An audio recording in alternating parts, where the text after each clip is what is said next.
When we talk about evangelization, ano po ba ang ibig sabihin nito? Evangelization, of course, it came from the word, no? Gospel. Evangelion. Yan po ang Greek word ng gospel. Evangelion. So when you say gospel, this is good news, good tidings. But you know what? The gospel is actually a person. That person is Jesus Christ. And this is the very mission that the apostles are given by Jesus himself, to introduce Jesus to all the nations. And this remains the most essential mission of the church, to preach or to make Christ known to all the world. Kaya pag sinabi niyo pong evangelization, ang ibig sabihin po nito, ipakilala si Kristo sa buong mundo. At hindi lang po yung trabaho ng mga apostles, hindi lang po yung trabaho ng mga bishops, hindi lang po yung trabaho ng mga pari, trabaho po natin lahat yan. Kaya in the ministry, sa mga nagbabasa, you introduce Christ through His words when you read Christ. At sa mga may iba pang ministry, no, you introduce Christ in the kind of ministry that you are doing. E paano mo yung hindi naman nasa simbahan? Well, kung social worker ka, you are introducing Christ also through your actions. Kaya, preaching Christ to the people of the world involves a lot of things. Hindi lang about talking about Christ, but actually walking the talk about Christ. No? Ano po ba ang requirement? Ano po ba yung pwede natin kasangkapan para maging epektibo tayo tagapagbalita ng Panginoon? So as evangelizers, tatlong E. The first E should be, to be a good evangelizer, you must be evangelized. Nemo, that will not happen. You cannot give what you don't have. So if you don't know Christ, then you have no business of making Him known. Kaya kailangan natin makilala ang Diyos. Kailangan na-experience natin si Kristo. In fact, the reason why we go and preach is because first and foremost, we have experienced Christ in our lives.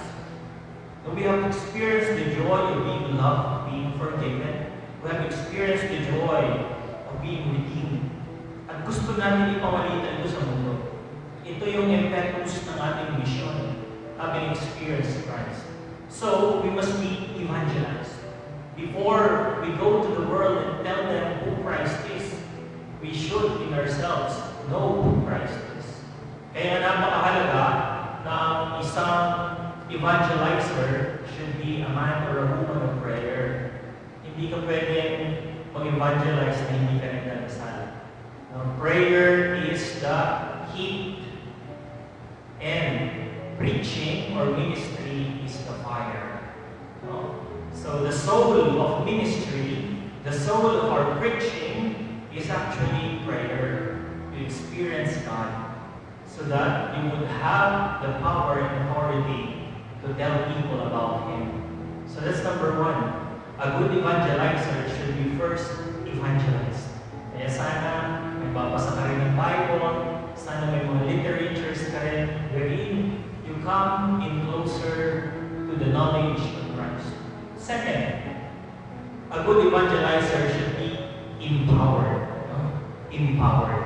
Kasi having known Christ, makikita mo na may mga bagay-bagay na kailangan kang iwakili sa buhay mo, tanggalin sa buhay mo, at hindi mo ito magagawa kapag hindi ka empowered. Ang ibig sabihin ng empowered ay nananahan sa iyo ang banal ng Espiritu at kaya mong gumawa ng mga desisyon, kaya mong pumutol ng mga ugnayan na hindi naman nararapat, at kaya mong tanggalin ang mga aspeto ng iyong buhay para mas maging karapat-dapat ka sa Panginoon. Being empowered means being courageous in preaching the Word kahit maraming kontra sa iyo. But in spite of the fact na mag-persecute ka, in spite of the fact na pwede makompromise ang iyong security, ang iyong safety, in spite of the fact that there might be a possibility that you will lose your life in the process. Now, as a empowered individual, lahat ito magagawa mo because you will be strong, you will be wise, you will be courageous. So, yan ang number 2. At number 3, ito ang pinakamahalaga. The third P should be, you should be a man and a woman who is devoted to the Eucharist. So saan ba natin makukuha ang empowerment? Saan ba natin makukuha ang evangelization, the knowledge of Christ? If you go to Mass, nandito na po yan. The Mass wherein you receive the power of Christ, the Mass wherein you receive the wisdom of Christ through the liturgy of the Word and the liturgy of the Eucharist. That is the greatest source of our knowledge of Christ. That is the greatest source of our experience of Christ. That is our greatest source of our transformation. And napakahalaga nito. That we as evangelizers should be one with Christ, always in the Eucharist. Si Fulton Sheen, ang paborito ko na siguro kung parati ko talaga share ito, ang pangalan niya, Fulton Sheen, before he goes to Mass, before he delivers his homily, nasa Blessed Sacrament siya, nag-adoration, tapos doon niya nililista kung anong gusto ng Panginoon na sabihin niya sa kanyang mga parokyan. Kasi naniniwala siya na ang nag-preach ay si Kristo. Kasangkapan lang tayo. At nasaan ba si Kristo? Diba? Nasa Eucharistia. Kausapin mo siya at ibibigay niya sa iyo ang mga nararapat na salita para may pamalitan mo sa kapwa. So brothers and sisters, be evangelize, no? Na makinig at maghanap ng mga pamamaraan para mas lumago pa ang ating kaalaman kay Kristo. Maghanap ng pamamaraan para ma-experience natin si Kristo. Be empowered, magdasal tayo para manatili tayong malakas. Dahil ang pagiging evangelizer ay hindi naman a walk in the park.